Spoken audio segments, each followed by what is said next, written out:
Hello and welcome to the IAS academy. आज हम बात करने वाले हैं सफेद हंस के बारे में। क्या है ये सफेद हंस? क्यों भारत सफेद हंस को खरीद रहा है? क्यों है चाइना को इससे दिक्कत? क्या भारत को इस सफेद हंस की जरूरत है या नहीं? दरअसल यह सफेद हंस एक प्रकार का स्ट्रेटेजिक बॉम्बर है जो भारत रशिया से लीज पर लेने की कोशिश कर रहा है। इसे TU-160 स्ट्रेटेजिक बॉम्बर कहा जाता है और नाटो इसे ब्लैक जेट बोलता है। यह न्यूज में तब आया जब भरत कर्नाड ने एक आर्टिकल लिखा, इंडियन एयरफोर्स स्ट्रेटेजिक बॉम्बर को लेने की कोशिश कर रही है या रशिया के साथ बातचीत चल रही है। और जो एक्स एयर चीफ थे हमारे अरूप रहा जी, उन्होंने भी हिंट दिया था कि शायद इंडिया रशिया से ये TU-160 बॉम्बर्स ले सकता है ताकि चाइना को काउंटर किया जा सके, क्योंकि चाइना के पास ऑलरेडी स्ट्रेटेजिक बॉम्बर्स हैं पर भारत के पास एक भी नहीं है। इससे चाइना को एक एडवांटेज हो जाता है, पर इसी एडवांटेज को काउंटर करने के लिए भारत भी रशिया से ये स्ट्रेटेजिक बॉम्बर लेगा। इसे सफेद हंस या व्हाइट स्वान कहा जाता है। ये जो एक्टर आप देख पा रहे हो, यही है स्ट्रेटेजिक बॉम्बर TU-160। इंडिया की बातचीत चल रही है रशिया से ताकि 6 एक एडवांस और अपग्रेडेड वर्जन का हम TU-160 ब्लैक जेट रशिया से लीज पर ले सके। इस स्ट्रेटेजिक बॉम्बर को व्हाइट स्वान बोलते हैं, यानी कि सफेद हंस। इसकी जो मैक्सिमम स्पीड है वो है 2200 किलोमीटर पर आवर और ये एक बार में 12,300 किलोमीटर तक की फ्लाइट ले सकता है। और सबसे खास बात यह है कि यह अपने साथ में 45,000 किलोग्राम का वेपन अपने साथ कैरी कर सकता है।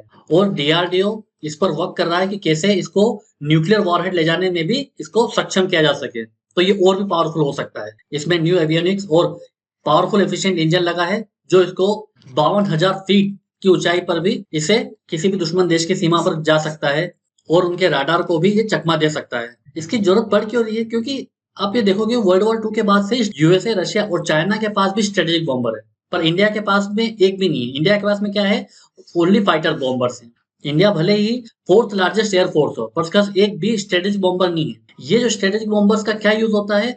दरअसल ये बहुत दूर तक जो इनेमी कंट्रीज होती हैं उनके हिंटरलैंड्स, उनके मिडिल लैंड तक ये जाती है और उनके जो स्ट्रेटेजिक एसेट होते हैं, major infrastructure, power infrastructure, dam हो गया, मिलिट्री इंस्टॉलेशन हो गया, लॉजिस्टिक फैसिलिटी हो गया, फैक्ट्रीज हो गया, कोई बड़ा हाईवे हो गया, बड़ा पुल हो गया, उन सबको ये इजीली ध्वस्त कर सकता है।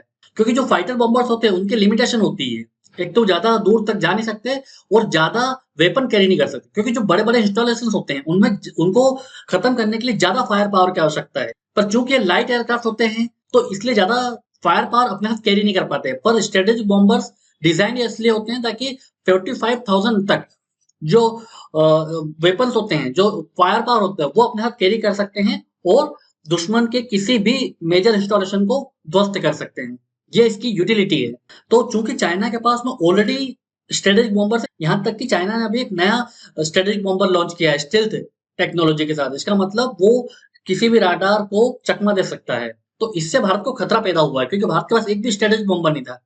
इसलिए चाइना को डिफरेंस देने के लिए ये स्ट्रेटेजिक बॉम्बर की आवश्यकता है इंडिया को। और ये जो स्ट्रेटेजिक बॉम्बर होगा, अगर ये न्यूक्लियर वॉरहेड भी ले जाएगा, जैसे कि DRDO काम कर रहा है, तो ये न्यूक्लियर ट्रायड का पार्ट बन जाएगा, ताकि हम जमीन से, समुद्र से, एयर से हमारी जो न्यूक्लियर मिसाइल्स हैं, न्यूक्लियर बॉम्ब्स हैं, वो लॉन्च कर सके। इंडियन एयरफोर्स के पास फिलहाल क्या क्या है? इंडियन रफाल है, मिराज है, MiG-21 है।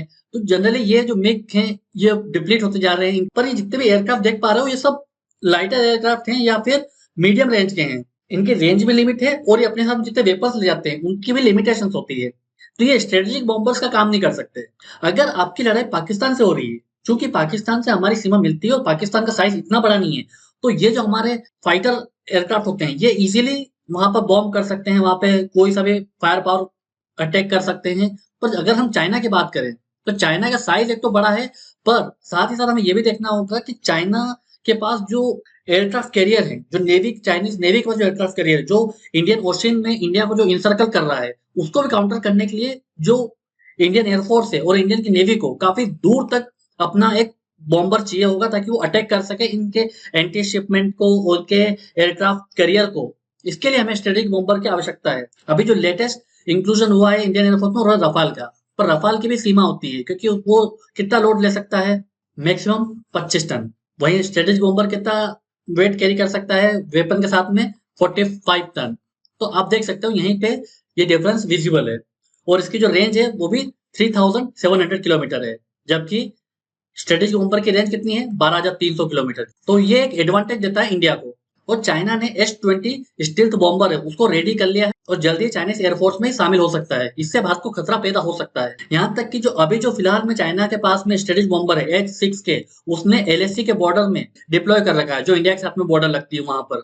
तो इंडिया को अपने डिफेंस के लिए जल्द से जल्द किसी स्ट्रेटेजिक बॉम्बर को भी डिप्लॉय करना होगा, क्योंकि हम लोग मिरर डिप्लॉयमेंट पर काम करते हैं। जितनी एयरफोर्स, जितनी बटालियन, जितनी फोर्स चाइना ने लगा रखी है, उसका जस्ट मिरर डिप्लॉयमेंट हम भी करते हैं, ताकि चाइना को काउंटर किया जा सके किसी भी अनफेवरेबल सिचुएशन में या किसी भी वॉर लाइक सिचुएशन में। पर इसके अपने कुछ इश्यूज हैं, क्योंकि ऐसा नहीं था कि इंडिया ने कभी स्ट्रेटेजिक बॉम्बर्स पर सोचा नहीं। इंडिया ने बहुत पहले सोचा भी था और रशिया ने बहुत पहले इसको ऑफर भी किया था। पर इंडियन एयरफोर्स का कहना था कि जो इनेमी कंट्रीज है, खासकर चाइना और पाकिस्तान, पाकिस्तान छोटी कंट्री है, पाकिस्तान को हम राफेल से, मिग से, सुखोई से, मिराज से उसको हम काउंटर कर सकते हैं, वहां पर बॉम्बिंग कर सकते हैं। और चाइना को भी बहुत हद तक हम रेंज में हैं, बीजिंग होगा, शंघाई होगी, वो हमारी रेंज में है। पर हमको ये देखना होगा कि चूंकि नए सिनेरियोस आ रहे हैं, अब कंट्रीज बाय ओशन अपने एयरक्राफ्ट करियर से दूसरी कंट्रीज को घेर रही हैं। खासकर इंडिया को, आपने चाइना के पर्ल थ्योरी के बारे में सुना होगा कि वो इंडिया को हर तरह से इंसर्कल कर रहा है। तो इंडिया को अपने इंडियन ओशन में अगर दबदबा बनाना है या इंडियन ओशन में फ्रीडम ऑफ नेविगेशन को इंश्योर करना है, तो उसे ऐसे टाइप के स्ट्रेटेजिक बॉम्बर्स की आवश्यकता है। पर ये जरूरत पहले नहीं लग रही थी, इस वजह से पहले कभी इंडियन एयरफोर्स ने इसको लेने का सोचा नहीं। क्योंकि 1971 में इंडियन ने क्या किया था कि जो हमारे ट्रांसपोर्ट एयरक्राफ्ट होते हैं उसको बॉम्बर्स में कन्वर्ट करके पाकिस्तान के खिलाफ लॉन्च किया था। पर हम इसे मेकशिफ्ट अरेंजमेंट से चाइना के साथ में वॉर नहीं जीत सकते। चाइना के अगेंस्ट हमें हमारी मिलिट्री और नेवी को दोनों को टेक्नोलॉजिकली काफी एडवांस रखना होगा। फिर भी इसके जो अपने इश्यूज हैं वो ये हैं कि बहुत ही महंगे होते हैं, इनको खरीदना भी महंगा है और इनको जो मेंटेनेंस होगा वो भी महंगा होगा। और सबसे बड़ी बात है, जो इतने जो हेवी एयरक्राफ्ट होते हैं और जो बहुत दूर लंबी दूरी तक जाते हैं, उनको हमेशा खतरा बना रहता है कि कोई ग्राउंड से, कोई मिसाइल से या उस स्ट्रेटेजिक बॉम्बर को शॉट डाउन कर सकता है। और तीसरा एक मेन कंसर्न ये भी पता जा रहा है कि इंडिया की कोई एम्बिशन है नहीं कि इंडियन ओशन के बाहर जाके इंडिया कुछ करे या फिर किसी और कंट्री को इन्वेट करने का सोचे। तो इंडिया को एज सच शायद रिक्वायरमेंट नहीं है स्ट्रेटेजिक बॉम्बर्स की। तो ये दोनों तरह के पहलू हैं जिसे हमने जाना है। आज के लिए सिर्फ इतना ही। Thank you very much.